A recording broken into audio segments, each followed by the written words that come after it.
بسم الله والحمد لله والصلاة والسلام على رسول الله وعلى آله وصحبه ومن والاه ربي اشرح لي صدري ويسر لي أمري واحلل عقدة من لساني يفقهوا قولي. Mes frères et sœurs, comment faire pour augmenter sa foi? Comme vous le savez, la foi elle augmente et elle diminue.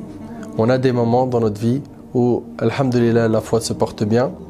Et il y a des moments où il y a des crises de foi, des moments où on a des cassures qui font que la foi baisse et on se sent très mal. Dans cette vidéo, voyons ensemble comment faire pour augmenter notre foi.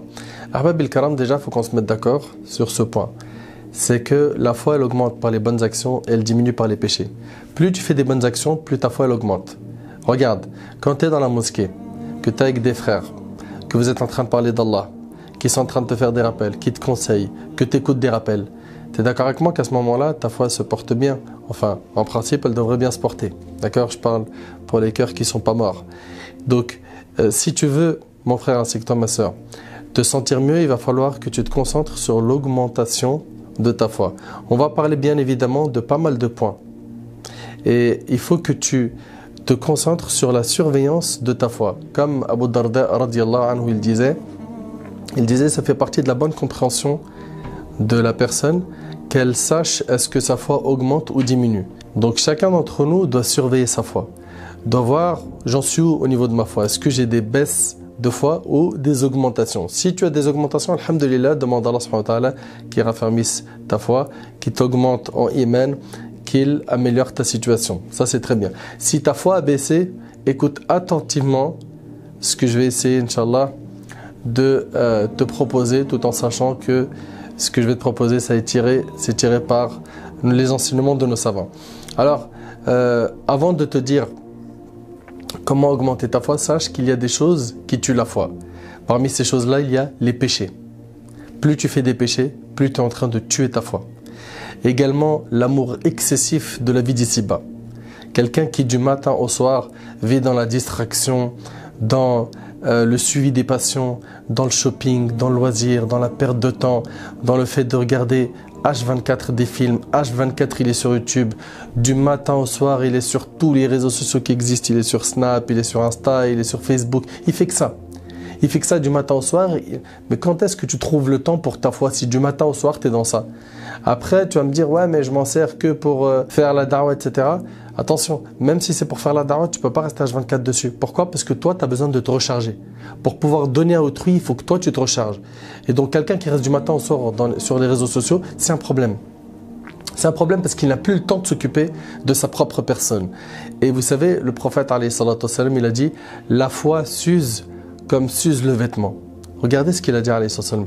La foi s'use comme s'use le vêtement. Renouvelez votre foi. Donc tu as besoin, mon frère ainsi que toi, ma soeur, de renouveler ta foi, d'entretenir ta foi. Omar ibn Khattab radiyallahu anhu, il disait aux compagnons, venez, on augmente notre foi. Venons, on bloque un temps et on augmente notre foi. Ça, c'est Omar ibn Khattab radiyallahu anhu qui, tellement il pleurait par crainte d'Allah, il avait 2 traits noirs qui étaient tracés sur son visage. Essayez d'imaginer que lui, il faisait attention à sa foi. Qu'Abu Darda radiyallahu anhu et d'autres parmi les compagnons, ils surveillaient leur foi. Nous, aujourd'hui, on surveille principalement la vie d'ici-bas, l'argent. L'argent, les achats, le loisir, les voyages, les réseaux sociaux, la perte de temps, qu'est-ce que je vais manger, qu'est-ce que je vais boire, je vais rencontrer qui, etc., etc. Ça, se concentrer sur ça, c'est le meilleur moyen pour tuer ta foi. La dunya, l'excès dans la dunya, l'excès dans al-mubahat, les choses qui sont autorisées. Et d'ailleurs, ça fait partie des ruses du diable. Quand il n'arrive pas à te faire tomber dans la mécréance, qu'est-ce qu'il fait? Il essaye de te faire tomber dans l'innovation, te faire dévier du chemin du prophète. S'il n'arrive pas, il t'attaque sur les grands péchés. S'il n'arrive pas, sur les petits péchés. S'il n'arrive pas, il t'ouvre la porte des mubahat, la porte de tout ce qui est autorisé. Et donc tu vas te retrouver dans des centres commerciaux à faire des achats. Et pour toi, il n'y a rien de mal. Je suis en train de faire des achats. Je suis en train de faire des achats. Je remplis mon frigo. J'habille mes enfants. Je fais plaisir à madame, etc. Il va t'ouvrir ces portes où il va te noyer dedans. Te noyer dedans au point où tu ne penseras qu'à acheter. Tu as tes applications sur téléphone, un clic et tu as la livraison, elle arrive à domicile. Et donc il va dire, mais attends, qu'est-ce que tu n'as pas encore? Et donc tu vas te retrouver rapidement à être malheureusement un esclave de la vie d'ici-bas. Et si tu te retrouves dans ce cas, il va falloir que rapidement tu te ressaisisses et tu te réveilles. Donc premièrement mon frère ainsi que toi ma soeur, si tu veux remonter la pente, parle avec Allah tabaraka wa ta'ala en l'invoquant.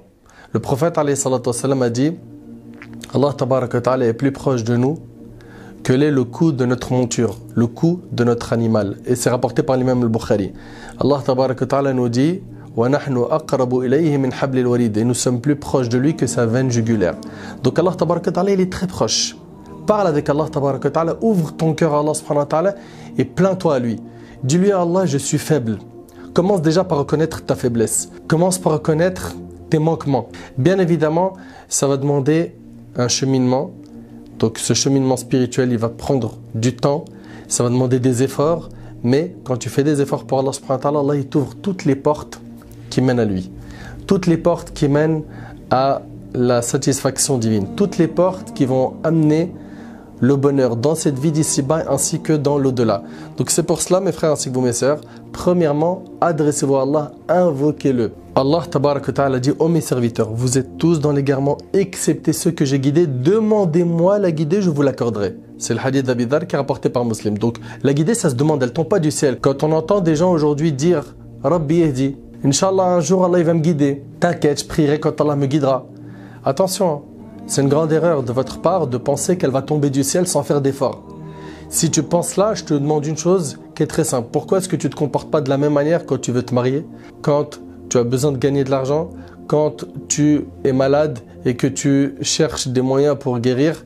Est-ce que tu restes à la maison et tu dis Inch'Allah l'emploi il va taper à la porte, la guérison va venir sans que j'aille consulter un médecin, sans que je prenne des médicaments, je fais aucune cause et tout va aller pour le mieux? Non, pour la vie d'ici-bas, tu fais les causes. Et concernant l'au-delà, al-akhira, et ici on parle du paradis pour l'éternité, tu ne retrousses pas tes manches. Tu es toujours là à essayer de tuer ton temps, à fréquenter des personnes insouciantes, des personnes qui te font oublier Allah, des personnes qui n'ont pas pour objectif la satisfaction d'Allah, des personnes qui vivent uniquement, comme je vous l'ai dit, pour être des esclaves de la vie d'ici-bas. Donc la première des choses, invoque Allah subhanahu wa ta'ala pour qu'il te guide. Également, deuxième point, lis le Coran et médite-le. Médite-le. Le prophète alayhi salatu wassalam, dans le hadith rapporté par Muslim, il a dit qu'Allah subhanahu wa ta'ala élève grâce à ce livre, grâce au Coran, des gens. Et par la cause du Coran, Allah il en rabaisse d'autres. Donc si tu veux qu'Allah t'élève, si tu veux devenir quelqu'un auprès d'Allah, approche-toi du Coran, lis-le, médite-le, essaye de le comprendre. Assieds-toi avec des personnes qui peuvent t'expliquer les versets du Coran. Écoute des tafasirs. Donc des tafasirs, c'est-à-dire des audios, des vidéos qui vont commenter, expliquer les versets du Coran. C'est très important. Médite la création d'Allah subhanahu wa ta'ala. Tout cela, ça fait augmenter la foi. Le fait de lire ce qu'Allah subhanahu wa ta'ala il a promis aux croyants. Le fait de voir les menaces qu'Allah subhanahu wa ta'ala a promis à ceux qui s'écartent de son chemin. Donc lis le Coran, médite-le. Essaye chaque jour d'avoir un rythme de lecture, de méditation. Ensuite, après avoir parlé de l'invocation, après avoir parlé de la lecture du Coran, apprends à connaître Allah. Comment peux-tu prétendre aimer Allah alors que tu ne le connais pas? Je ne suis pas en train de dire que tu ne l'aimes pas, mais ton amour, il est incomplet. Ton amour, il n'est pas complet. Et quand cet amour-là, il est complet, la personne se soumet à Allah subhanahu wa ta'ala. La personne sait que quand Allah subhanahu wa ta'ala il demande quelque chose, il faut obéir. Quand ça vient du prophète, il faut obéir. Pourquoi? Parce qu'Allah subhanahu wa ta'ala nous a ordonné de suivre le prophète alayhi salatu wassalam. Également, après avoir parlé de la connaissance d'Allah subhanahu wa ta'ala, il y a un point très important qui est le fait de connaître le prophète sallallahu alayhi wa sallam. Aujourd'hui, on a une perte de repère totale. Totale. Les jeunes aujourd'hui, tu lui dis tu veux ressembler à qui? Il veut ressembler à ceux qui regardent sur YouTube, sur Netflix, ceux qui regardent dans les réseaux sociaux, les stars, les chanteurs, les footballeurs. Voilà les personnes à qui il veut ressembler. Voilà les personnes à qui il veut ressembler. Ahbab al-Kiram, en apprenant à connaître le prophète alayhi salatu wassalam, tu vas connaître la personnalité du prophète alayhi salatu wassalam, connaître comment est-ce qu'il était, comment est-ce qu'il se comportait avec détail. Également, tu vas pouvoir enfin avoir un vrai modèle à suivre. Allah tabaraka wa ta'ala dit, vous avez en votre prophète un parfait exemple à suivre. Également, ça te permettra d'augmenter ton amour envers lui alayhi salatu wassalam. Et quand on aime le prophète, on veut à tout prix le suivre. On veut à tout prix l'imiter. On veut lui ressembler. On se chagrine pour ce qu'il a chagriné. On se réjouit de ce qui l'a réjoui, sallallahu alayhi wa sallam. Donc, Ahbab al-Karam, on a dit invocation. L'invocation d'Allah, demande à Allah subhanahu wa ta'ala qu'il augmente ta foi, qu'il te guide. Demande à Allah subhanahu wa ta'ala de te faciliter de goûter à la saveur du Coran. Et ça, c'est le deuxième point, c'est de lire le Coran avec méditation, de l'écouter. Également, on a dit de connaître Allah subhanahu wa ta'ala par ses noms et ses attributs. Également, on a dit connaître le prophète sallallahu alayhi wa sallam. Un point très important, c'est ta fréquentation. Tu ne peux pas, mon frère ainsi que toi, ma soeur, cheminer vers Allah subhanahu wa ta'ala en ayant autour de toi des personnes qui amènent les gens vers le mal. C'est pas possible. Il va falloir que tu fasses un tri dans ta fréquentation. Et t'inquiète pas, Allah subhanahu wa ta'ala, il te remplacera cette fréquentation par des gens meilleurs.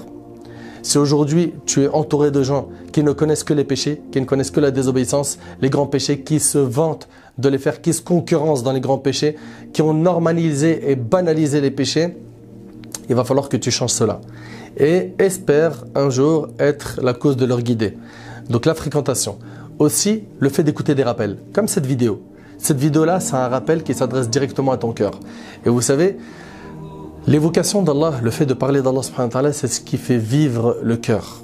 C'est ce qui fait vivre le cœur. Le prophète alayhi salatu wassalam, dans un hadith, écoutez bien, il est dans Sunan, il a dit « Ne multipliez pas le parler où l'on n'évoque pas Allah, car la multiplication du parler où l'on n'évoque pas Allah rend le cœur dur. Et le cœur le plus éloigné d'Allah, c'est le cœur dur. Donc plus tu vas parler d'autre chose qu'Allah, plus le cœur il va durcir. Et plus tu parles d'Allah, plus le cœur il s'attendrit. Plus tu commences enfin à trouver la paix intérieure, la sérénité. Tu commences à ressentir une joie que tu n'as pas réussi à trouver avec le matériel. D'où l'importance, je le dis et je le répète, d'évoquer Allah. D'ailleurs, Cheikh l'Islam Ibn Taymiyyah, ce grand savant, rahimallah, il a dit l'évocation d'Allah pour le cœur, écoutez bien, est comme l'eau pour le poisson. Que serait un poisson qui sort de l'eau? Il meurt. Ben c'est pareil. Si une personne parmi nous n'entretient pas sa foi en évoquant Allah, en parlant d'Allah, il faut que tu apprennes à parler d'Allah subhanahu wa ta'ala avec les gens que tu aimes, avec les gens que tu fréquentes. Parle d'Allah. Généralement, on parle de ce qu'on aime le plus. Quelle est la chose que tu aimes le plus? Allah, les voitures, l'argent, les femmes, ou pour toi ma soeur, les hommes, le shopping, la mode. Donc parle d'Allah subhanahu wa ta'ala et habitue-toi à cela. Fréquente des gens pieux, parle d'Allah subhanahu wa ta'ala, et un point primordial, apprends la religion. Plus tu vas apprendre la religion, plus tu vas enfin pouvoir goûter à la saveur de la foi. Mais moins tu apprends, plus tu es dans un bain d'ignorance, plus tu n'arrives pas à combler les vides qu'il y a dans ton cœur, alors que pour les combler finalement, il y a une solution très facile qui est l'apprentissage de la religion. Et plus tu vas apprendre à connaître Allah, à connaître ce que Allah subhanahu wa ta'ala veut de toi, à connaître le prophète alayhi salatu wassalam, à t'attacher à lui, etc., plus ta foi elle va augmenter. Et je finis avec les bonnes actions et les mauvaises. Mon frère ainsi que toi, ma soeur, il y a des gens qui sont sur l'autoroute des bonnes actions et il y a des gens qui sont sur l'autoroute des péchés. Et les deux, ils sont dans une course folle. Soit tu vas te reprendre en main rapidement et tu commences à bifurquer, à prendre un autre itinéraire, à prendre un autre itinéraire pour ta foi. Soit tu vas rester sur l'autoroute des péchés et sache que ce chemin-là, il est vraiment amer. Il est amer, il fait que dans ta vie, t'es pas bien. T'es pas bien. Alors que plus tu vas parler d'Allah subhanahu wa ta'ala, plus tu vas cheminer vers lui, plus tu vas prendre sa religion, plus tu vas faire des bonnes actions, plus tu vas te sentir bien. Donc, la mise en pratique, ça c'est le dernier point. Fais des bonnes actions. Prie en étant concentré. Lis le Coran. Évoque Allah subhanahu wa ta'ala. Apprends ta religion. Également, fais des aumônes. Invoque Allah subhanahu wa ta'ala tout le temps. Demande pardon à Allah subhanahu wa ta'ala. Apprends à jeûner des jeûnes surrogatoires. Car les œuvres surrogatoires vont te faciliter d'obtenir, de gagner l'amour d'Allah subhanahu wa ta'ala. Mon frère ainsi que toi ma soeur, on peut parler de ce sujet pendant très longtemps. J'aimerais simplement que tu te concentres sur ces quelques points qui ont été évoqués. N'hésite pas à revoir la vidéo une deuxième fois, une troisième fois, tout en sachant qu'elle n'est pas complète pour une raison simple, c'est que les formats qu'on vous expose, qu'on vous propose sont des formats qui sont courts, d'une dizaine, quinzaine de minutes. Je demande à Allah subhanahu wa ta'ala d'augmenter ma foi ainsi que la vôtre. Je demande à Allah subhanahu wa ta'ala de nous faciliter, de nous réformer. Mon frère ainsi que toi ma soeur, si cette vidéo t'a aidé, remercie Allah subhanahu wa ta'ala et mets en pratique son contenu car c'est ça le plus important. Allah subhanahu wa ta'ala yanfa'ni bima qultu wa yanfa'akum bima sami'tum. Hadha wallahu a'lam. Subhanaka Allahumma bihamdik ashhadu an la ilaha illa anta astaghfiruka wa atubu ilaik wa barakallahu fikum.